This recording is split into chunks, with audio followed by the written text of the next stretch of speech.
नमस्कार मंडळी, सगळ्यात पहिले तर तुम्हाला नवरात्री उत्सवाच्या खूप खूप शुभेच्छा। आज मी तुम्हाला नवरात्रीमधल्या 9 देव्यांपैकी पहिल्या दिवशी ज्या देवीचं पूजन केलं जातं तर त्याविषयीची थोडीशी कथा आज मी तुम्हाला सांगणार आहे। नवरात्रीच्या पहिल्या दिवशी शैलपुत्री या देवीची पूजा केली जाते। शैलपुत्री देवीला देवी सती या नावाने सुद्धा ओळखलं जाते। सती ही प्रजापती दक्ष या राजाची कन्या होती।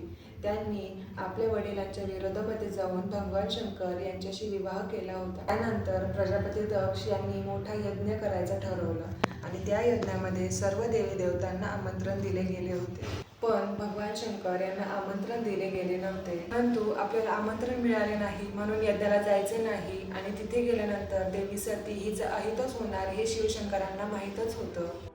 पण देवी सतीच्या हट्टामुळे भगवान शंकर यांनी त्यांना यज्ञात जाण्यास परवानगी दिली। तिथे गेल्यानंतर माता सती यांचे पिता प्रजापती दक्ष यांनी भगवान शंकरांचा अपमान केला। तो अपमान सहन न झाल्यामुळे माता सती यांनी त्यांच्या योग अग्नीमध्ये स्वतःला भस्म केले। नंतर सती मातेने राजा हिमालयाच्या घरी जन्म घेतला तेव्हा त्यांना शैलपुत्री या नावाने ओळखू लागले।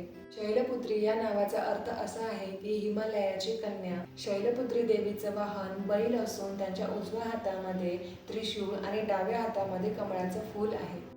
अशी होती माता शैलपुत्रीची कथा। जय गणेश।